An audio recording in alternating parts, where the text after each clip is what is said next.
രക്ഷിക്കണേ രക്ഷിക്കണേ എന്ന നിലവിളി കേട്ടാണ് ആ മനുഷ്യർ ആ കുഴിയുടെ അടുത്തേക്ക് എത്തിച്ചേർന്നത്.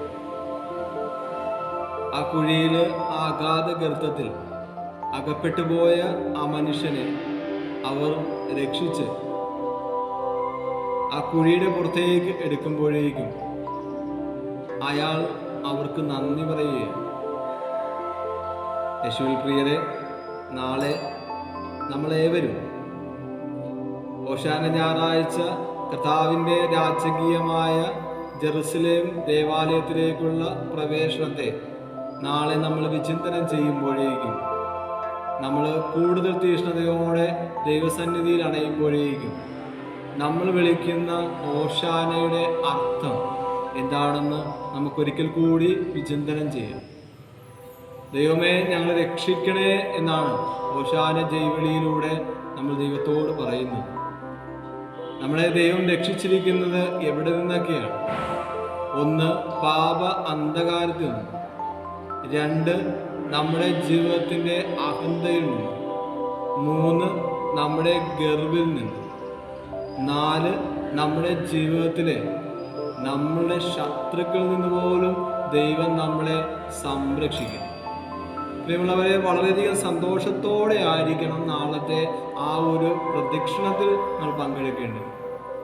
വളരെയധികം ദൈവം നമ്മളെ കാത്തുപരിപാലിക്കുന്നതിനെ ഓർത്ത് മനുഷ്യൻ്റെ കരവിരുതോ മുഖത്തിൻ്റെ ആവരണമോ മുഖ സൗന്ദര്യമോ അല്ല നമ്മൾ നാളെ ദർശിക്കാനായിട്ട് ആഗ്രഹിക്കേണ്ടത്.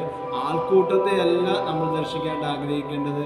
കർത്താവിൻ്റെ മഹത്വത്തിലേക്ക് നമുക്ക് നമ്മളെ തന്നെ സമർപ്പിക്കുവാനായിട്ട്, ദൈവത്തിരുമുമ്പിൽ അവിടത്തേക്ക് ഓശാന പാടുവാനായിട്ട്, ഞങ്ങളെ ദൈവമേ രക്ഷിക്കണേ എന്ന് പൂർണ്ണമായിട്ടും ദൈവത്തെ വിളിച്ച് അപേക്ഷിക്കുവാനായിട്ട് നമുക്ക് സാധിക്കട്ടെ. നാളത്തെ ദിനം ഈശോ പറയുകയാണ്, നിങ്ങൾ മൗനം പാലിച്ചാൽ ഈ കല്ലുകൾ പോലും ദൈവത്തെ വിളിച്ചപേക്ഷിക്കുന്നു, ദൈവത്തിന് ഓശാന പാടുമെന്ന് ഈശോ പറയുന്നു.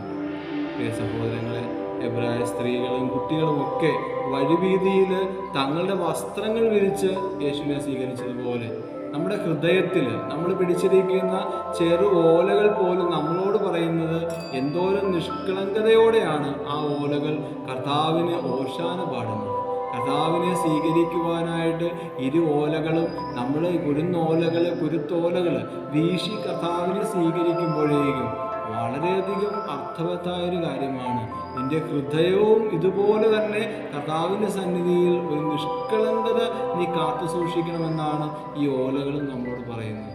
പ്രിയ സഹോദരങ്ങളെ, നമ്മൾ കർത്താവിൻ്റെ മുമ്പിൽ എല്ലാം മറന്ന് കർത്താവിൻ്റെ മുമ്പിൽ സന്തോഷിക്കുവാനായിട്ട് കർത്താവിൻ്റെ ദേവാലയത്തിലേക്ക്, ജെറുസലേം ദേവാലയത്തിലേക്ക് നമ്മൾ കൂട്ടിക്കൊണ്ടു വരുമ്പോഴേക്കും നമ്മുടെ ഹൃദയത്തിലും ദൈവമേ ഞങ്ങൾ രക്ഷിക്കണേ എന്ന് നമുക്ക് പ്രാർത്ഥിക്കാം. അതിനൊപ്പം തന്നെ ഓലകളേന്തി നമ്മൾ കടന്നു വരുമ്പോഴേക്കും ആ ചെറു ഓലകൾക്കുള്ളിൽ ഒരു നിഷ്കളങ്കതയുണ്ട്, ഒരു കാപട്യമില്ലായ്മയുണ്ട്, ഒരു കളങ്കവും ഇല്ലാത്തൊരവസ്ഥയുണ്ട്. നിഷ്കളങ്കത ആ ഓലകൾ നമുക്ക് കാണുവാനായിട്ട് സാധിക്കും. കുരുന്നോലകൾ, വെണ്മയാർന്ന ഓലകൾ. അതുപോലെ തന്നെ നമ്മുടെ ഹൃദയവും, എവിടെയാണ് നമ്മൾ ഈശോയെ സ്വീകരിക്കേണ്ടത്? നമ്മുടെ ഹൃദയത്തിലാണ്. അവനോട് കൂടെ അവിടുത്തെ പെസഹ രഹസ്യങ്ങളിലേക്ക് നമ്മൾ പ്രവേശിക്കേണ്ടത് നമ്മുടെ ഹൃദയപൂർവ്വമാണ്. ഇതൊക്കെ നമ്മളെ സഭ വിളിച്ചോതുകയും നമ്മളോട് പറയുകയാണ്, നിന്റെ ഹൃദയം നിർമ്മലമാക്കുവാനായിട്ട് പറയുകയാണ്. നമ്മുടെ ദിവസങ്ങളിൽ ഈ ഒരു ഓശാന ഞാൻ ശേഷം വരുന്ന ദിവസങ്ങളിൽ നമ്മൾ കുമ്പസാരിക്കുന്നുണ്ട്. കുമ്പസാരം എപ്രകാരമാണ്? നമ്മൾ അവരുടെ കുറ്റങ്ങൾ വന്ന് പറയാനുള്ള വേദിയല്ല കുമ്പസാരക്കൂട് എന്ന് പറയുന്നത്. മറ്റുള്ളവൻ്റെ കുറ്റങ്ങൾ പറയാനുള്ള വേദിയല്ല. പകരം എൻ്റെ ജീവിതത്തിൽ എൻ്റെ ദൈവത്തിനെതിരായിട്ട്, എൻ്റെ ദൈവത്തിൻ്റെ സ്നേഹത്തിനെതിരായിട്ട് ഞാൻ ചെയ്തു പോയതിനെ കുറിച്ച് ദൈവത്തിന് മുമ്പിൽ അനുദമിക്കുകയാണ്. പൂർണ്ണമായ അനുതാപത്തിലേക്ക് നമ്മൾ കടന്നു വരികയാണ്. അപൂർണമായ അനുതാപമല്ല നമുക്ക് വേണ്ടത്.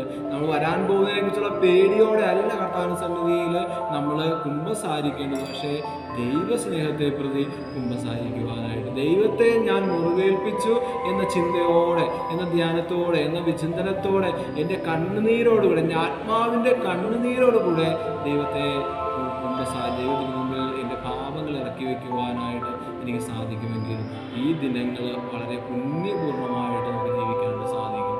പ്രിയ സഹോദരങ്ങളെ, വരുന്ന ആഴ്ചയിലെ എല്ലാ ദിനങ്ങളെയും ദൈവത്തിന് മുമ്പിലേക്ക് നിങ്ങളെ സമർപ്പിക്കുകയാണ്. നാളെ നമ്മൾ ഓശാന ഞായറിന് ഒരുങ്ങുമ്പോഴേക്കും ദൈവമേ ഞങ്ങളെ രക്ഷിക്കണേ എന്ന് നമുക്ക് പ്രാർത്ഥിക്കാം. ഓശാന പാടി വരുമ്പോഴേക്കും അതിൻ്റെ അർത്ഥം എന്താണെന്ന് പൂർണ്ണമായിട്ട് നമുക്ക് തിരിച്ചറിയാം. കുരുന്നോലകളേന്തി കർത്താവിന് ഓശാന പാടുമ്പോഴേക്കും കർത്താവിൻ്റെ തിരുമുമ്പിൽ നമുക്ക് നമ്മുടെ ഹൃദയവും ആ വസ്ത്രമെന്ന പോലെ തന്നെ വിരിച്ചിടുവാനായിട്ട്, കർത്താവിനെ സ്വീകരിക്കുവാനായിട്ട്, വിനയാതീതനായി കടന്നു വരുന്ന കർത്താവിനെ സ്വീകരിക്കുവാനായിട്ട്, നമ്മുടെ ചുമടുകൾ ഏൽക്കുവാനായിട്ടൊരു കഴുതയെ പോലെ കടന്നു വരുന്ന കർത്താവിനെ നമ്മൾ സ്വീകരിക്കുവാനായിട്ട് നമുക്ക് പൂർണ്ണമായിട്ട് ഒരുങ്ങാൻ പ്രിയമുള്ളവരെ.